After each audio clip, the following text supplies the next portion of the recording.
Intentar pensar el tiempo y en especial el tiempo presente es una tarea bastante complicada y ardua porque nuestra concepción natural nos advierte que en el tiempo presente tenemos muy corto el espacio en lo largo, en lo ancho, en lo alto para poderlo comprender. Difícilmente el análisis del presente nos permitirá proyectarlo o entender sus propias raíces.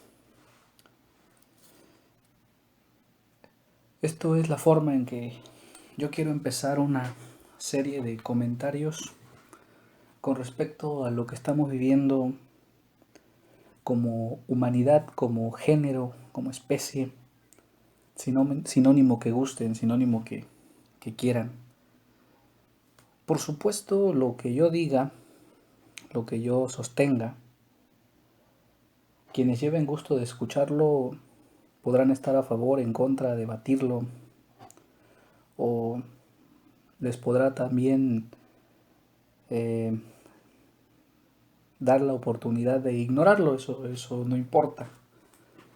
Aquí lo que interesa es que es necesario empezar a meditar sobre lo que estamos viviendo en este 2020, aunque para algunos países, como por ejemplo China, Irán, Corea, las dos, Corea del Norte, Corea del Sur, el problema de la pandemia, o mejor dicho, el problema del coronavirus, el COVID-19, ya era desde hace medio año tema, pero era un tema de ellos, era un tema del otro en sentido existencialista, pero en el sentido existencialista exclusivo, o sea, donde el problema es el otro, no soy yo, el problema es el extranjero, el problema es lo de afuera, el problema no soy yo, el auténtico, el nativo o o el presente, el sujeto, aquí yo. Pero esta situación, esta catástrofe, pues ahora nos ha puesto con un tema en común. El primer gran tema es cómo acabar con él, pero yo no quiero pensar en eso porque mis conocimientos de la biología, de la medicina, son cortos, son bastante estrechos. Y debo decir que igual ni los tengo. Pero yo quiero decir o hablar en este momento, en este tiempo que destino a este audio, ¿qué nos vino a romper? COVID-19 me permite remontarme al libro de Federico Nietzsche, El ocaso de los ídolos. Federico Nietzsche decía que toda la modernidad del Renacimiento italiano, incluso el Renacimiento holandés, en el pensamiento también francés de René Descartes, aunque todo su pensamiento fue escrito en Holanda, en Ámsterdam, crearon ídolos, crearon el saber, crearon a Sócrates, crearon a Platón, crearon la noción de la razón. Y que esos ídolos, después de la Ilustración y con las guerras napoleónicas, vinieron a caer esos ídolos. Por eso decía él en su obra El ocaso de los ídolos. Pero no estoy citando tal cual a Nietzsche, sino que estoy sosteniendo su idea o recapitulando o rememorando su idea de la idea de el ocaso de un ídolo. Pues el capitalismo o la sociedad productiva o la sociedad occidental cristiana creó ciertos referentes que podrían decirse ídolos, como por ejemplo la producción, el trabajo, la idea de que no hubiera tiempo libre, o la idea de que hubiera tiempo libre sí y solo sí había un tiempo cautivo en el cual se producía. Esa fue una de las ideas que vino a derrotar o que vino a detener, o que vino a poner en jaque esta pandemia. La otra cuestión es esa idea de las dos casas, de mi casa la empresa y de mi casa donde está mi hogar, mi familia. Esa idea de vivir dos mundos, de vivir el yo empresario, el yo contador, el yo profesor y el yo padre, el yo hijo, el yo hermano, el yo esposo, el yo esposa, etcétera. Vinieron esas ideas, ahorita están en juicio, porque ahorita somos el yo encerrado, forzado a estar con. Y aunque podría ser un momento bonito, aunque podría ser un momento de convivencia o de organización en la familia, la verdad es que esta sociedad capitalista, postindustrial, no nos enseñó eso, o no buscó esa idea. Esta sociedad nos quería fuera de casa, nos quería trabajando 12 horas, 18, jornadas de 48 horas, descansos de 48. Eh, Vamos a pensar en la industria petrolera, jornadas de 8 horas, de 8 días y regresas a tu casa 8 días y vuelves otros 8 días o por un mes, según sea el caso, ¿no? Este elemento pues hoy ha sido como roto, como violentado. La otra es la idea del mercado, la idea de comprar. Y se decía que si tenías dinero comprabas. Y si había para comprar y tenías dinero, pues hombre, adquirías. Pero ahora te dicen que no compres en demasía, que no compres por pánico, que te detengas, que pienses, que medites, que guardes. Cuando nos sentamos a reflexionar sobre este conjunto de cosas, hay muchos elementos que entran en duda, muchos elementos que están en jaque. O sea, no compro, pero y cuando no haya, tendré dinero, ¿y qué hago con el dinero? O sea, el dinero tiene un valor en tanto haya algo que comprar. Si tengo dinero pero no hay nada que comprar, el dinero no tiene valor. Este es otro ídolo desde la postura nietzscheana que está en ocaso, que está a punto de llegar a su noche. Otro elemento es el individualismo. O sea, siempre nos preocupamos por el yo, por la superación del yo, por el conquistar los retos, por lograr sueños, por alcanzar proyectos, por construir una casa, por construir un futuro, por armar una familia. Pero la pandemia nos regresó al cuidado, a la idea de cuidado, es decir, a esa idea comunitaria, a esa idea de debemos de cuidarnos, debemos de protegernos, resguardándome yo, resguardo a los demás, no pongo en estado de sitio a los demás estando yo en la calle. Entre otras cosas, es esto lo que, a mi parecer, el coronavirus vino a poner en la picota del juicio, a poner en el marco del pensamiento, de cómo 200 años, y estoy hablando de la existencia o de la puesta en marcha del sistema capitalista como un sistema econométrico, es decir, un sistema de mercantilización de las cosas. Antes se mercantilizaba, antes se estaba en el mercado de las cosas y antes también, pero resulta que desde hace 200 años la empresa, el mercado, fue el rector. Antes la empresa y el mercado era un subsidiario del imperio, era una actividad colateral, no era a lo que los reyes, los ministros o los patriarcas se dedicaban, ¿no? Se dedicaban a la guerra, se dedicaban a pensar, se dedicaban a pintar, se dedicaban a las artes y el mercado era subsidiario, ¿no? Tan es así que el mercader era considerado un tipo de segunda estirpe, ¿no? Que qué bueno que ya no es así, ¿no? Por la idea de que nadie es menos ni más, ¿no? Pero eh, hace 200 años para acá el empresario era el rector, era el dirigente. En América, en nuestro continente americano, pensemos en el mundo Ford, que desde hace 150, 170 años estableció líneas de comportamiento, de producción, líneas de organización. Otro de los ídolos que el coronavirus, COVID-19, vino a poner en jaque es la idea de la empresa como reguladora. Después de la Segunda Guerra Mundial, el establecimiento del uso del dólar como moneda internacional de cambio, pues nos empezaron a establecer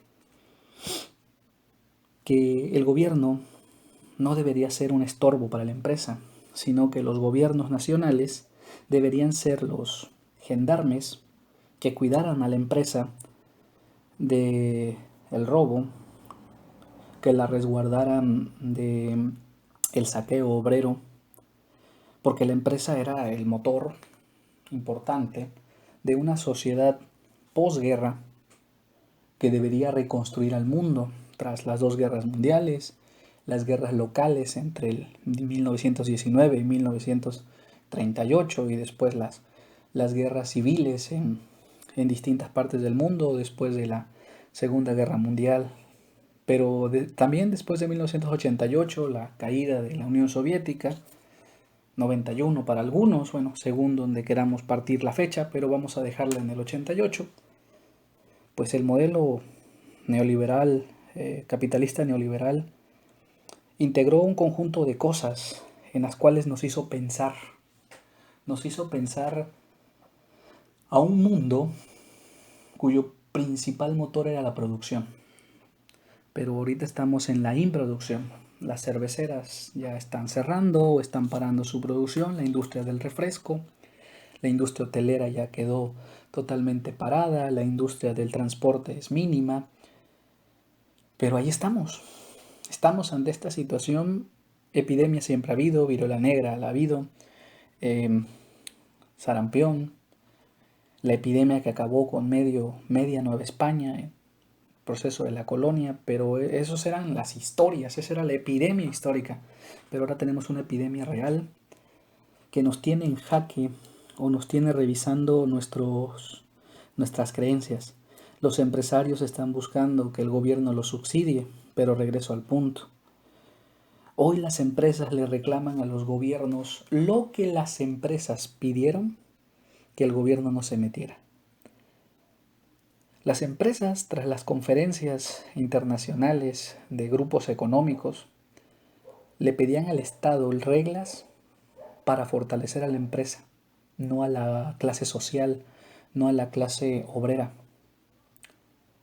Entonces las empresas quedaron alejadas del Estado en tanto al Estado como regulador de las empresas.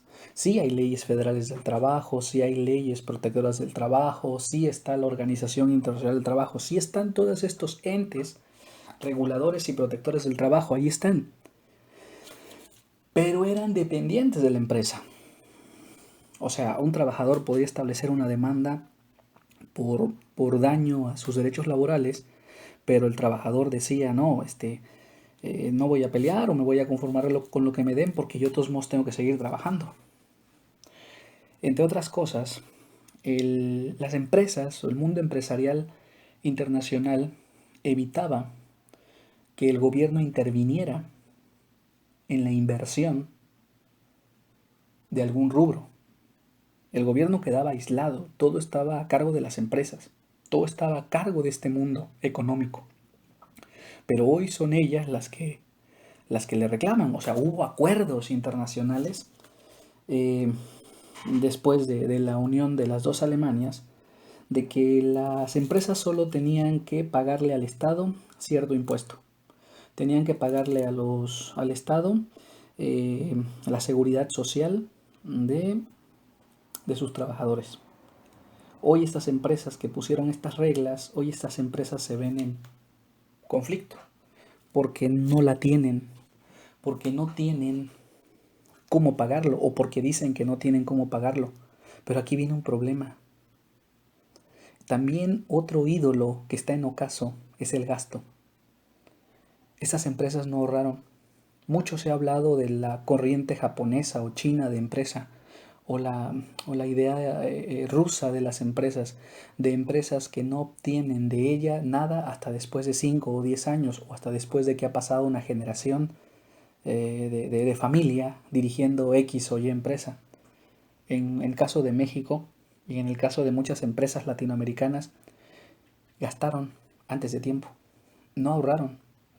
Es decir, más que empresas son gastaderas. pagaron escuelas privadas porque decían que la escuela pública era nefasta. Y lo decimos desde kinder hasta grados superiores. Se crearon las empresas, las escuelas empresa, las escuelas privadas para atender a los hijos de los empresarios. Gastaron. Pero ojo, no gastaron su dinero. Gastaron el dinero que se generó con la sociedad del obrero y el que invirtió, el inversionista. O sea, era parte, ese hijo que va a la escuela privada, fruto de la síntesis del dueño y el trabajador. El trabajador ganó X cantidad, pero el empresario, el inversionista ganó una X cantidad mayor. O sea, el reparto no fue justo. El empresario ganó, sobreganó, gastó, sobregastó, invirtió y está en todo su derecho. Pero lo que hoy ha caído como un ídolo del modelo capitalista es esta idea de un empresario que no proyectó, de un empresario que sostiene la idea de presente como la única real. Y hoy el COVID-19 nos está diciendo que el futuro también existe, que no solo es el presente, sino que el futuro también es ese elemento que está allí esperándonos para aparecerse y enfrentarse a nosotros. En el libro de Piketty, El capitalismo para el siglo XXI, nos decía que el sistema capitalista estaba en crisis. ¿Por qué? En el momento en que hubiera mucha mercancía y hubiera poca demanda, o en el momento en que hubiera mucha demanda y poca mercancía, dicho de otra manera, en el momento que hubiera mucho que vender, pero muy poco con qué comprarlo, o mucho con qué comprarlo y muy poco que vender, porque el sistema de producción en masa estaba alcanzando cifras estratosféricas. Tan es así que la gente ya no compraba insumos o cubría necesidades, sino que la sociedad compraba confort, compraba estatus, compraba objetos por comprar objetos y no para la satisfacción, ¿no? Entonces resulta que sí iba para allá el asunto, porque China estaba produciendo en masa, Alemania estaba ya como punta en Europa, y otros países que estaban a la vanguardia en los años 90. Resulta que en el siglo XXI, ya el inicio, a mediados de la segunda década del siglo XXI, el mundo productivo norteamericano había bajado. Entonces, eso por una parte, que ya se veía venir, según Piketty, pero por otro lado nos aparece la contingencia. Y dígase la contingencia como aquello que aparece y no sabemos qué es, cómo nombrarlo, cómo describirlo. Entonces le ponemos un apellido sin tenerle un nombre, ¿no? Coronavirus, ha habido muchos coronavirus. Desde los años 60 se descubrió el coronavirus. En sus distintas variantes se ha ido trabajando, pero hoy nos aparece uno para el cual no estábamos preparados, el cual nos agarró a todos con las manos en los pantalones, con las manos en la chamarra, con los brazos cruzados. A muchos, como es mi caso, nos agarró durmiendo la noticia de un virus que llegó al mundo y que este mundo puede estar devastado por él. Pues bueno, este es mi primer análisis, mi primer acercamiento al conflicto.